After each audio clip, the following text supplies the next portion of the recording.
Em nome do Pai, do Filho e do Espírito Santo. Amém. Na graça e a paz da parte de Deus, nosso Pai e nosso Criador, o amor e a ternura e a misericórdia de Jesus Cristo, nosso irmão e Redentor, a luz e a força e a santidade do Espírito Santo Paráclito, Consolador, estejam convosco.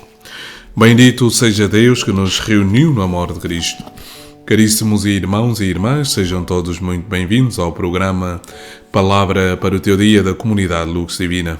Aí onde está, na circunstância concreta do seu dia, com ideias claras e distintas, ora comigo, ora connosco, ao Deus da vida, ao Senhor que dá sentido à nossa existência.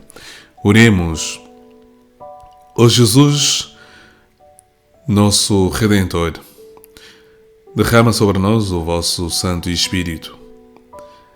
Derrama sobre nós a vossa graça para podermos viver na vossa presença. Vós que viveis e reinais com o Pai, na unidade do Espírito Santo, por todos os séculos dos séculos. Amém. Caríssimos irmãos e irmãs, o Evangelho deste dia é extraído de São João, capítulo 21, versículos de 15 a 19. Depois da refeição, Jesus perguntou a Simão Pedro: Simão, filho de João, tu amas-me mais do que estes? E ele respondeu: Sim, Senhor, tu sabes que te amo. Jesus disse-lhe: Apacenta os meus cordeiros. Voltou a dizer-lhe segunda vez: Simão, filho de João, tu amas-me? E ele respondeu: Sim, Senhor, tu sabes que te amo.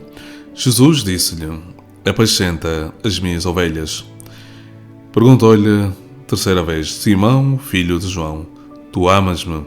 Pedro entristeceu-se por lhe ter dito terceira vez: Tu amas-me? E respondeu-lhe: Senhor, tu sabes tudo. Tu bem sabes que te amo. Jesus disse-lhe: Apacenta as minhas ovelhas. Em verdade te digo, quando eras mais novo, tu mesmo te cingias e andavas por onde querias. Mas, quando fores velho, estenderás as tuas mãos e outro te cingirá e te levará para onde tu não queres. E disse isto para indicar o género de morte com que ele havia de glorificar a Deus. Depois destas palavras acrescentou: Segue-me. Palavra da salvação. Glória a vós, Senhor, por este santo Evangelho. Perdoai-nos, Senhor. A alegria do Senhor é a nossa força. Caríssimos irmãos e irmãs, parece que a liturgia já nos vai encaminhando para este momento final do tempo pascal. E a verdade é que tivemos e estamos durante este período a refletir, a meditar, a pensar na ressurreição do Senhor. Sim, este é o cerne da nossa caminhada. É o centro, o evento da ressurreição de Jesus. É o marco, é a experiência fundante da nossa fé. Ou seja, sem a ressurreição, como diria São Paulo, de Jesus, é vã a nossa fé. Portanto, a nossa fé está ancorada, alicerçada, fundamentada na ressurreição de Jesus. E vemos este lindo texto do Evangelho na conclusão. Podemos dizer que o Evangelho de São João tem um prólogo, onde o evangelista nos fala do tempo de Jesus antes da sua vida terrena, antes da sua vida física. Ou seja, a experiência de Jesus antes da encarnação no seio da Virgem Maria.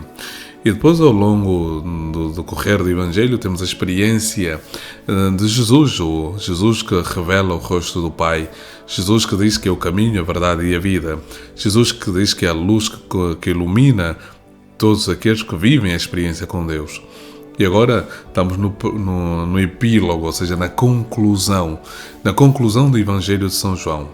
E esta conclusão já nos fala de uma comunidade pós-pascal, ou seja, uma comunidade após a ressurreição de Jesus. Sim, aqui os apóstolos já viveram a experiência do cenáculo, já receberam o Espírito Santo e portanto, já viveram esta grande experiência marcante e fundante também.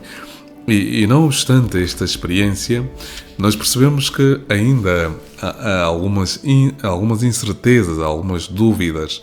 É curioso como nós às vezes pensamos que A experiência com Deus é como abracadabra, pata de cabra. Não, a experiência com Deus é uma verdadeira construção. Deus é pedagógico e faz-nos passar por um processo pedagógico de crescimento, de educação na fé.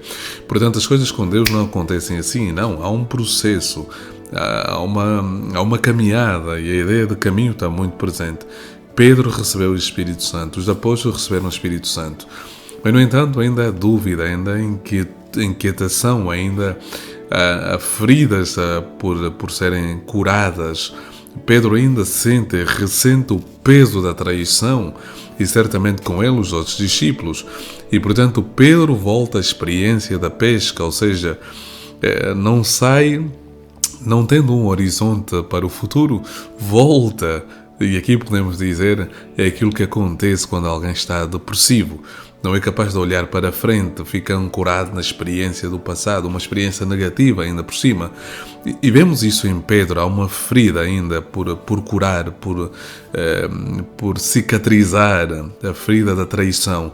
E está bem marcado no coração de Pedro, e ele volta para a sua vida velha. Aquela vida que ele abandonou no capítulo 4 do Evangelho de São Mateus e de São Lucas, quando Jesus disse, farei de ti pescadores de homem, vem e segue-me, deixando as redes, Pedro deixou tudo, deixou a família, deixou tudo que tinha, a própria segurança para seguir Jesus. E agora, depois da morte e ressurreição de Jesus, porque já não estamos apenas no contexto da morte, Jesus já ressuscitou, Pedro já presenciou, já ouviu o testemunho de Maria, ele próprio presenciou aquilo que acontece no capítulo 20 a Tomé, que dizia que só vendo podia acreditar.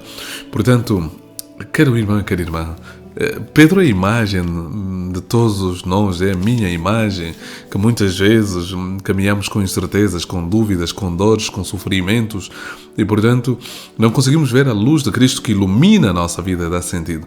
A luz de Cristo que vem resgatar-nos da condição de tristeza, de angústia, com o estado cabisbaixo em que nos encontramos muitas vezes, em que parece que perdemos o alento, a alma.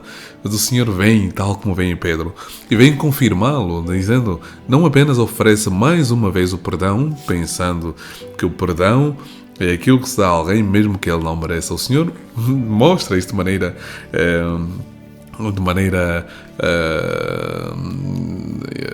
presencial, não, mostra isso de maneira contundente, ou seja, mostra isso que ele oferece o perdão sem Pedro merecer e oferece o perdão, mas não só perdoa Pedro, mas como restaura a condição de pedra angular da igreja, como a pedra sobre a qual edificou a igreja. São Mateus capítulo 18, versículo 16, se a memória não me engana. Portanto, é nele que o Senhor diz, sim, tu pecaste, tu falhaste, mas és tu a quem eu escolho. Há uma expressão em latim que é ex opera operandi, ou seja, independentemente da condição pecaminosa daquele que exerce, Deus atua também. Portanto, Pedro é um pecador, Pedro falhou com o Senhor, mas Deus não desiste de Pedro. Nós desistimos das pessoas, nós desistimos de lutar, mas o Senhor não desiste de mim, o Senhor não desiste de ti. E mesmo quando tudo parecer, mesmo quando o amigo falhar, porque Pedro é um grande amigo de Jesus, faz parte daquele grupo dos 3, os mais íntimos, que constantemente estavam com o Senhor nas experiências mais fortes.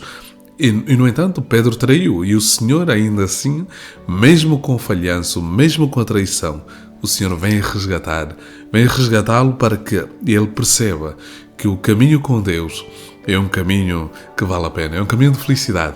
E Pedro vai perceber, através das perguntas de Jesus, Pedro, amas-me? O texto português repete 3 vezes, amas-me. Mas o texto em grego, tenho aqui diante de mim, na minha Bíblia interlinear, e começa por Iesus Simone Ioannum agapaz me pleo tuton, ou seja, Jesus disse a Simão, filho de João, amas-me.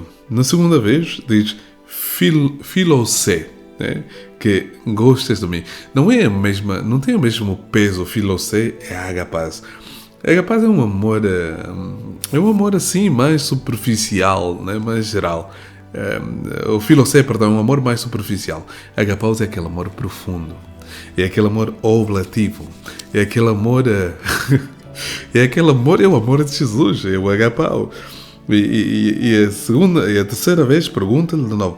Filosé e Pedro, em modo algum, disse que amava o Senhor. Diz apenas que gosta do Senhor. Mas Jesus, através deste gesto, restaura a condição de Pedro. E Pedro passa então de pecador a pescador e líder da nossa igreja, o nosso primeiro Papa. O Senhor esteja convosco. Ele está no meio de nós. Abençoe-vos Deus Todo-Poderoso, o Pai, o Filho e o Espírito Santo. Amém. A alegria do Senhor é a nossa força. E não temas, porque o Senhor também quer restaurar a tua vida. O Senhor quer restaurar as tuas fraquezas. O Senhor quer restaurar esta situação que estás a viver. Confia no Senhor e ser forte. Amém.